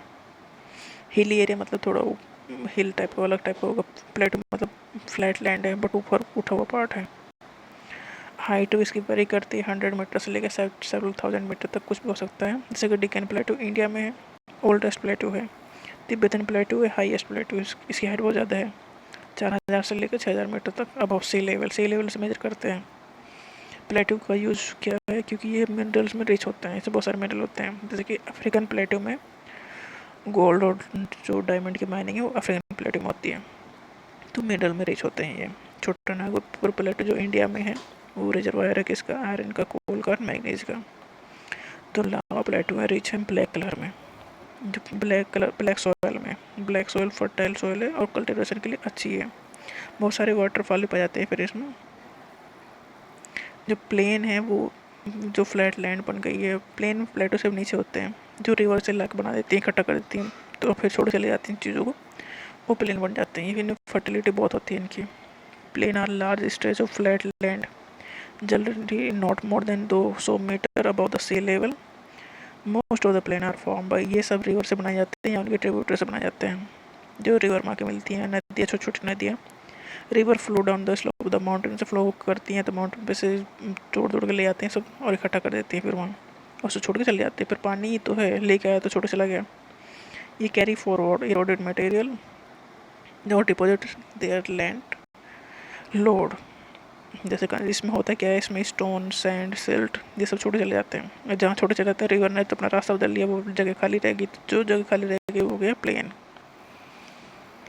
जनरली ये बहुत फर्टाइल होते हैं क्योंकि construction of transport network easy होता है यहाँ। वेरी थिकली पॉपुलेटेड होते हैं क्योंकि यहाँ रहने लायक कंडीशन होती है ठीक ठाक। ओके, तो प्लेन क्या है? एक अनब्रोकन फ्लैट और लो लेवल लैंड है। अप लेवल पर अगर लेवल बढ़ जाएगा तो हो जाएगा प्लेट्यू। प्लेट्यू रिसोर्स होता है किसका? मिनरल्स का। Himalaya and the Alps are example. Young fold mountain के एग्जाम्पल हिमालय और एल्प्स। प्लेट्यू किस में रिच होते हैं? मिनरल डिपॉजिट में। रेंज किसे कहते हैं? लाइन ऑफ माउंटेन को। प्लेन किस लिए आर मोस्ट इम्पोर्टेंट है? मोस्ट प्रोडक्टिव है फार्मिंग के लिए यूजफुल प्लेन। माउंटेन डिफर करते हैं हिल्स से। एलिवेशन अगर 600 मीटर से ऊपर हो गया तो माउंटेन, उससे नीचे हो गया तो हिल। ग्लेशियर कहाँ पाए जाते हैं? माउंटेन्स में। ठंड ऊपर टेम्परेचर गिर जाता है तो पानी भी जम जाता है। डेक्कन प्लेटू इंडिया में है। द रिवर यंगटिज चाइना में होती है। यूरोप की जो इम्पोर्टेंट माउंटेन रेंज है वो एल्प्स है। मेजर लैंडफॉर्म कौन थे? माउंटेन, प्लेटू एंड प्लेन हैं। What the difference between mountain and the प्लेटू? Mountain और प्लेटू के बीच डिफरेंस क्या है? माउंटेन है वे ब्रॉड बेस। माउंटेन का बेस तो बहुत बड़ा है, जैसे कि हिमालयन माउंटेन। प्लेटू एक फ्लैट टॉप है। ये प्लेटू ऊपर से फ्लैट हो रहा है, मतलब सारा ही फ्लैट है, प्लेटू है। माउंटेन नीचे से ब्रॉड, ऊपर जाते जाते पतला होता चला गया। प्लेटू इंडिया में Deccan plateau. What are the different type of mountain कौन कौन से हैं? Fold mountain, block mountain and volcanic mountain. Example याद कर ले रहे हैं इनके। माउंटेन थिनली पॉपुलेटेड क्यों है भाई? रहने लायक कंडीशन वहाँ है नहीं तो कैसे वहाँ सब कुछ रहेंगे? थिनली पॉपुलेटेड है, पॉपुलेशन वहाँ कम है क्योंकि ग्रोइंग ऑफ क्रॉप बहुत डिफिकल्ट है, वहाँ तक जाना ही मुश्किल है। वहाँ तक किसी सब चीज़ लेके जाओगे? बिल्डिंग बनाना, रोड बनाना सब कुछ डिफिकल्ट है। प्लेन पे बनाना आसान है, इसलिए प्लेन पे डेंसली पॉपुलेटेड होते हैं। ये इसका नेक्स्ट चैप्टर है, आवर कंट्री इंडिया। पेनिनसुला किसे कहते हैं? जो पीस ऑफ लैंड जो 3 साइड से वाटर से सराउंडेड है उसे कहते हैं peninsula. Peninsula is a piece of land that is surrounded by water on 3 side. India में नॉर्थ में हिमालय है, ठीक है। ईस्ट में बे ऑफ बंगाल है, वेस्ट में अरेबियन सी है, साथ में इंडियन ओशियन है। इंडिया के चारों ओर क्या क्या है? नॉर्थ में हिमालय है, ईस्ट में Bangladesh side bay of Bengal है, वेस्ट में अरेबियन सी है जहाँ लक्षद्वीप है, साथ में इंडियन ओशियन है जहाँ श्रीलंका है। इंडिया का जो area about 3.28 million square kilometre है। नॉर्थ साउथ एक्सटेंड करता है कश्मीर से कन्याकुमारी तक 3200 किलोमीटर।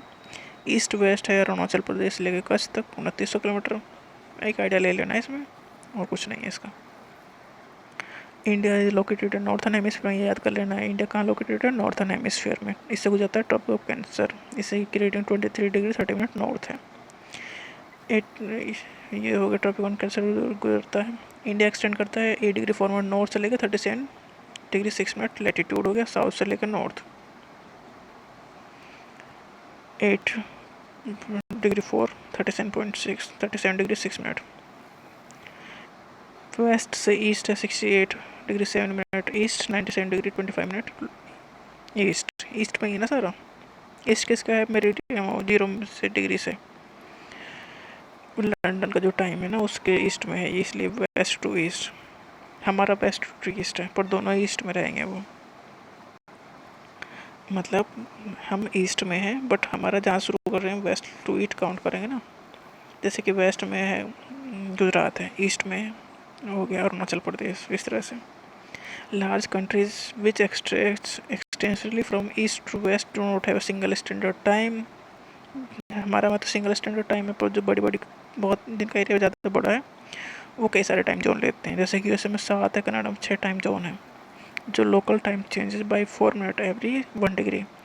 1 डिग्री में 4 मिनट का फ़र्क आता है टाइम में। जैसे कि हमारे इंडिया में अरुणाचल प्रदेश में सनराइज होता है 2 घंटा पहले, जैसे कि गुजरात में 2 घंटा बाद में सनराइज होगा। क्योंकि एरिया इतनी डिफरेंस है ना, अर्थ घूम रही है, तो जो ईस्ट वाला पोर्शन है वो जल्दी पड़ रहा है, और गुजरात जो वेस्ट में 2 घंटा पीछे वहाँ तक सन पहुँच रहा है, क्योंकि इसमें डिफरेंस है। इंडियन स्टैंडर्ड मेरिडियन जो है इसकी डेट याद कर लेनी है, कितना 82 डिग्री 30 मिनट ईस्ट है, IST है, ये रट लेना है ST। 82 degree 30 minute east longitude. India के जो नेबर है 7 कंट्रीज है लैंड बाउंड्री, जिनके साथ Pakistan, China, Bangladesh, Nepal, Bhutan, Myanmar and Afghanistan. याद कर लेना है किसके साथ लैंड बाउंड्री है।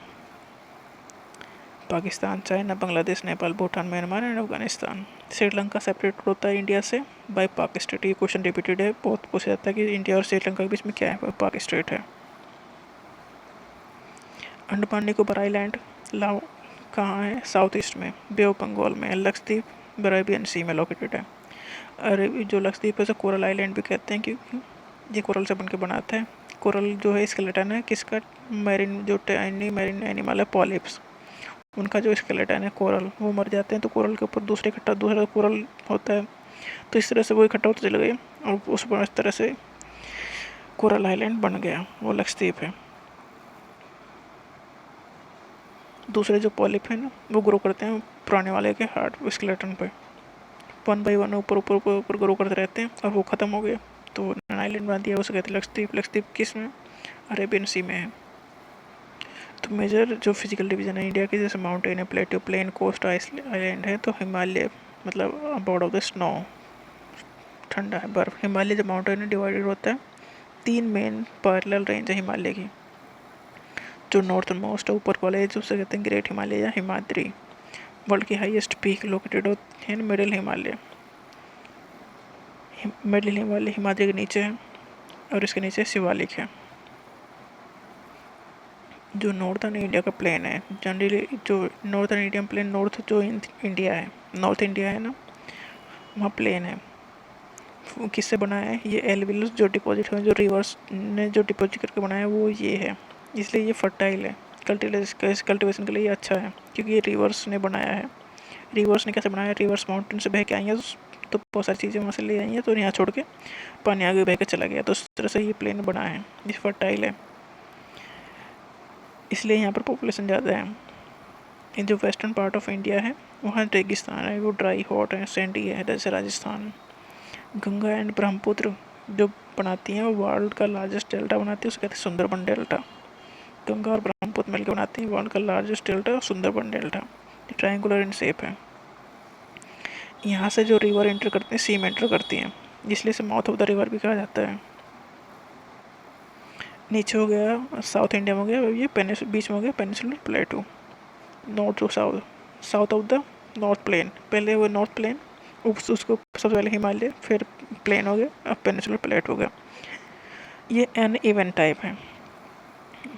साउथ किसके साउथ में, नॉर्थर्न प्लेन के नीचे है पेनिनसुलर प्लेटू। हाईली अनइवन है। Aravalli hill one of the oldest range of world. Aravalli hill oldest hill है, याद कर लेना है, पूछा जाता है ये। Vindhyas are the Satpuras important range है। रिवर नर्मदा और तापी फ्लो करते हैं इसके वहाँ से। नर्मदा और तापी जो वेस्ट फ्लोइंग रिवर है अरेबियन सी में कहने वाला, ये पूछा था कौन सी वेस्ट फ्लोइंग रिवर है, कौन सी ईस्ट फ्लोइंग रिवर है। वेस्ट फ्लोइंग रिवर मतलब जो अरेबियन सी में गिरती हैं। तो नर्मदा और तापी जो है वेस्ट फ्लोइंग रिवर है, जो अरेबियन सी में मिलती हैं जाके। वेस्टर्न घाट को सह्याद्री भी कहा जाता है, याद रखना है। वेस्टर्न घाट को सह्याद्री कहा जाता है। ये वेस्ट साइड में, इंडिया के ईस्ट साइड में और वेस्ट साइड दो हो गए ना नीचे से पार्ट। इस साइड में बांग्लादेश की साइड वाला जो पार्ट है वो ईस्टर्न है, ईस्टर्न हो गया, घाट हो गया, और दूसरा वाला वेस्टर्न घाट हो। वेस्टर्न घाट मतलब लक्षद्वीप की साइड वाला घाट। वेस्टर्न घाट में केरला ये सब है। तो वेस्टर्न घाट को सह्याद्री भी कहा जाता है, और ईस्टर्न घाट और इट्स ईस्ट। वेस्टर्न घाट और ऑलमोस्ट कंटिन्यूस है, और वेस्टर्न घाट ब्रोकन और अनइवन है। ये पूछा जाता है कंटिन्यू कैसा का नेचर है दोनों का। तो वेस्टर्न घाट जो है ऑलमोस्ट कंटिन्यूस है, और ईस्टर्न घाट ब्रोकन और अनइवन है। प्लेट्यू जो है रिच होते हैं मिनरल में, लाइक कोल, आयरन और।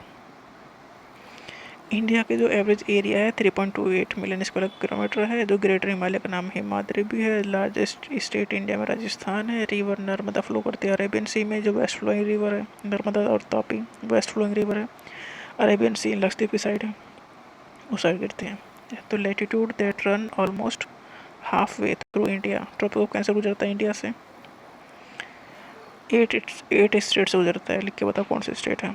सह्याद्री जो ऑल्सो नोन एज वेस्टर्न घाट, पाक स्टेट लाइज करता है बिटवीन द कंट्रीज इंडिया और श्रीलंका के बीच में, जो लिंक करता है पाक स्टेट। ये पूछा जाता है क्वेश्चन, ऐसे पता नहीं कितनी बार चीज़ें पूछी गई हैं ये। Palk strait lies between the countries India and Sri Lanka. India जो आइसलैंड है in the Arabian sea, Lakshadweep island है, अरेबियन सी में लक्षद्वीप है। Major physical division of India कौन से, हिमालय है, नॉर्थ प्लेन है, पेनिनसुलर प्लेटू है, कोस्टल प्लेन है और आइलैंड है। इंडिया शेयर करता है इस लैंड बाउंड्री बिटवीन 7 कंट्रीज में, पाकिस्तान, अफगानिस्तान, चाइना, नेपाल, भूटान, म्यांमार बांग्लादेश। ये याद कर लेना, ऐसा कुछ नहीं है। Major river fall into Arabian sea, Narmada और तापी वेस्ट फ्लोइंग रिवर है, ये पूछ सकता है ना, इसलिए रिपीटेड क्वेश्चन में है ये। Name the delta form by the Ganga and Brahmaputra river is Sundarban delta. Coastal plain क्या है? जो वेस्टर्न घाट और ईस्टर्न घाट है, ये कोस्टल प्लेन बनाते हैं। जो वेस्टर्न जैसे कि अंडमान निकोबार के साइड जो है ना, वो इंडिया का जो नीचे से पार्ट है, श्रीलंका से ईस्टर्न साइड और वेस्टर्न साइड हो गया ना, कोस्टल प्लेन ईस्टर्न घाट और वेस्टर्न घाट है। वेस्टर्न जो कोस्टल प्लेन है वो नैरो है, ईस्टर्न कोस्टल प्लेन ब्रॉडर है, याद करना है ये। नैरो वेस्टर्न वाला है, ईस्टर्न वाला ब्रॉड है। वेस्टर्न कोस्ट को वो साइद्री भी कहा जाता है, वेस्टर्न घाट को। और नर्मदा और तापी जो वेस्ट फ्लोइंग रिवर है, अरेबियन सी में गिरती हैं। और बे ऑफ बंगाल में गिरने वाली रिवर कौन सी है? गोदावरी, महानदी, कृष्णा एंड कावेरी। ये पूछा जाता है कौन सी रिवर किस में अपना पानी छोड़ती है। तो बे ऑफ बंगाल मतलब ईस्ट की साइड कौन सी रिवर है? गोदावरी, महानदी, कृष्णा, कावेरी। और वेस्ट की साइड नर्मदा और तापी।